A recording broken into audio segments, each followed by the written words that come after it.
Hello friends, आज हम बात करेंगे कैंसर के पेशेंट्स में पेन को मैनेजमेंट करने के लिए कुछ इंपॉर्टेंट स्ट्रैटेजीज या टिप्स पर, और क्यों कैंसर का ये पेन बाकी तरह के पेन से कुछ हद तक अलग होता है। इन सारी चीज़ों पर हम बात करेंगे। हमने ऑलरेडी एक वीडियो में डिस्कस किया था कि कैंसर के पेशेंट में पेन के कारण क्या हो सकते हैं। आज उसके निवारण या उससे निजात पाने के टिप्स पर बात करेंगे। टॉपिक पर जाने से पहले जो लोग हमारे चैनल पर नए हैं उन्हें रिक्वेस्ट करूँगा कि चैनल को सब्सक्राइब करें, वीडियोस को लाइक करें, शेयर करें, फॉलो करें, कमेंट करें, पूरा देखें। टॉपिक इंपॉर्टेंट है इसलिए इसे अंत तक देखिएगा। चलिए शुरू करते हैं इंपॉर्टेंट वीडियो।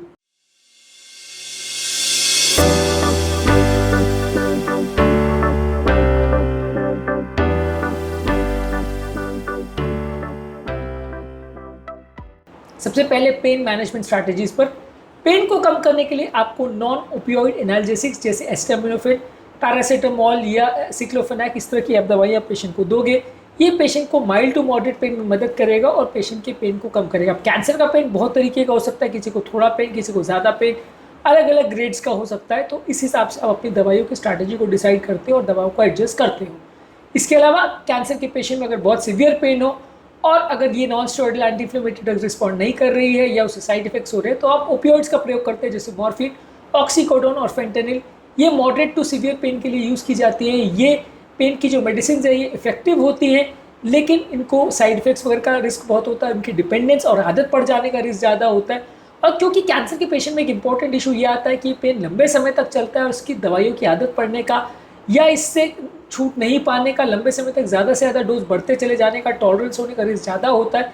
ये एक इंपॉर्टेंट इशू रहता है कि ये दवाइयों को बहुत ज़्यादा आप दे नहीं सकते और पेशेंट के भरोसे नहीं छोड़ सकते, क्योंकि पेशेंट को पेन होता चला जाता है, वो दवाइयाँ लेते चला जाता है। एक स्टेज ऐसा आता है कि छोटे लेवल के पेन के लिए भी वो ज़्यादा दवाइयाँ लेने लगता है और वो ज़्यादा से ज़्यादा अपने डोज को बढ़ाते जाता है। दवाइयों की भी आदत पड़ते जाती है, तो सेम डोज की मेडिसिन पेशेंट में असर नहीं करती है, टॉलरेंस हो जाता है।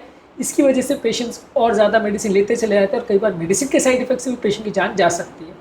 इसके अलावा कई बार कुछ एंटी डिप्रेसेंट्स, एंटी कन्वल्सेंट्स और स्टेरॉइड मेडिसिन का भी प्रयोग करते हैं। बॉडी में अगर सूजन की वजह से पेन हो रही है तो उसके लिए, और अगर न्यूरोपैथिक पेन हो रही है तो उसमें एंटी डिप्रेसेंट्स या एंटी कन्वल्सेंट मेडिसिन का रोल होता है। ये न्यूरोपैथिक पेन जो नर्व इरिटेशन की वजह से होती है, इसमें मदद करती है। पेन कौन कौन से कारणों से हो सकता है उसको ऑलरेडी हमने प्रीवियस वीडियो में डिस्कस किया था। पेन को कम करने के लिए दवाइयों के अलावा आप प्रयोग कर सकते हैं फिजियोथेरेपी का। फिजियोथेरेपी ज़्यादातर इमोबिलिटी की वजह से या मसल टेंशन या स्पाज्म की वजह से अगर पेन हो रहा है तो उसको रिलैक्स करके पेन को कम करता है। इसके अलावा आप कुछ इंटरवेंशनल प्रोसीजर कर सकते हो, जैसे जिस एरिया में पेन अगर हो रहा है वो एरिया के नर्व को आप ब्लॉक कर देते हो, डैमेज कर देते हो, जिसकी वजह से पेशेंट का पेन कंपेरेटिवली कम हो जाता है। मान लीजिए किसी जगह पर ट्यूमर बढ़ता जा रहा है और अगर वो पेन कर रहा है तो उस एरिया के नर्व को आप कंप्लीटली ब्लॉक कर देते हो, जिससे कि ट्यूमर का साइज तो भले कम नहीं हो लेकिन पेन कम हो जाता है। या तो आप ट्यूमर के साइज को ही कम कर देते हो रेडिएशन या कीमोथेरेपी द्वारा, या सर्जरी द्वारा उसे निकाल देते हो, ताकि भले ट्यूमर का साइज का भले ट्यूमर टाइमिंग पूरी तरह से इलाज उसका हो पाए या ना हो पाए, लेकिन पेशेंट का ये अनबेरेबल पेन चला जाएगा। इसके अलावा कुछ कॉम्प्लीमेंट्री थेरेपीज जैसे acupuncture, massage therapy, mindfulness therapy, stress relaxation therapies, ये सब चीज़ों से भी पेन में सिग्निफिकेंट फ़ायदा देखने को मिल सकता है।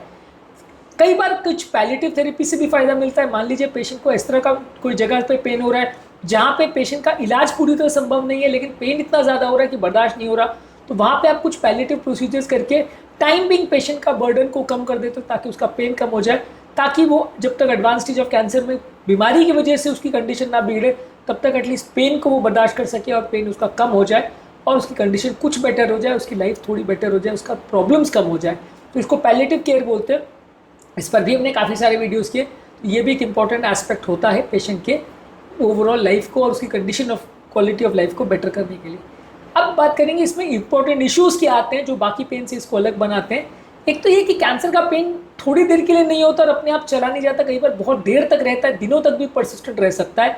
ये भी एक इंपॉर्टेंट डिफ्रेंशिएटिंग फीचर है जो कैंसर के पेशेंट को पेन को दूसरे पेन से फ़र्क करता है, क्योंकि वो नर्व फाइबर इरिटेट होने की वजह से पेन हो रहा है तो कई घंटे तक भी रह सकता है।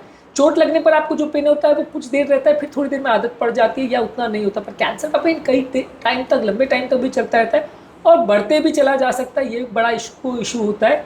इसके अलावा कई बार ये पेन अंडर रिपोर्टेड होता है। कई बार क्या है, पेशेंट को पेन किलर से भी इतने साइड इफेक्ट होते हैं या कई बार पेशेंट के मन में इतने साइकोलॉजिकल प्रॉब्लम्स आने लगते हैं कि पेशेंट को पेन भले हो रहा होता है लेकिन वो लोगों को बताना नहीं चाहता, वो अंडर रिपोर्ट करता है। इससे भी कई बार मैनेज करना थोड़ा मुश्किल हो जाता है कि जहाँ आप पेशेंट को दवा दे के मैनेज कर सकते हो, वहाँ पेशेंट बता ही नहीं रहा तो आप उसे मैनेज कैसे करोगे। इसके अलावा पेन की वजह से कैंसर पेशेंट में एंग्जाइटी और डिप्रेशन होने का चांस बहुत ज़्यादा होता है। पेशेंट में कई बार फियर बहुत ज़्यादा फैक्टर होता है, जो कि कैंसर की बीमारी की वजह से भी प्लस उसके थेरेपी दोनों की वजह से ये फियर फैक्टर डेवलप हो जाता है। इसकी वजह से भी कई बार पेशेंट जो है उसकी ट्रीटमेंट स्ट्रैटेजी कॉम्प्रोमाइज़ हो जाती है, उसकी कंडीशन बिगड़ जाती है। इसके अलावा कैंसर के पेशेंट जो दवाइयाँ लेते हैं वो दवाई से कई बार टॉलरेंस डेवलप हो जाता है, ये दवाइयों की आदत पड़ जाती है, जिसकी वजह से अलग अलग टाइम पे उसी पेशेंट को ज़्यादा दवाइयों के डोज की ज़रूरत पड़ती है, जिससे भी उसकी हालत बिगड़ जाती है। और कई बार ये दवाइयों से डिपेंडेंस हो जाता है, ये दवाइयों की इतनी ज़्यादा पड़ जाती है कि इसको मैनेज करना अक्सर थोड़ा मुश्किल हो जाता है, तो कई बार ये दवाइयों का डिपेंडेंस भी क्रिएट हो जाता है। तो ये इंपॉर्टेंट इश्यूज़ है जो कैंसर के पेन में बाकी पेन्स से उसको अलग बनाते हैं, और इसको मैनेज करना बाकी पेन्स के कंपेरिजन से क्यों ज़्यादा चैलेंजिंग और बड़ा प्रॉब्लमेटिक होता है। उम्मीद करूँगा कि आज के टॉपिक में कुछ नई बातें जानने को मिली होगी। पेन मैनेजमेंट के लिए टिप्स और दवाइयों पर हमने पूरा बहुत सारी वीडियोज़ की, हमारे एक अलग चैनल पर भी है, बहुत सारी वीडियोज़ की अवेलेबल है, उसको ज़रूर चेकआउट करें। टॉपिक एंड करने से पहले जो लोग हमारे चैनल पर नए हैं उन्हें रिक्वेस्ट करूँगा कि चैनल को सब्सक्राइब करें, वीडियोज़ को लाइक करें, शेयर करें, फॉलो करें, कमेंट करें पूरा।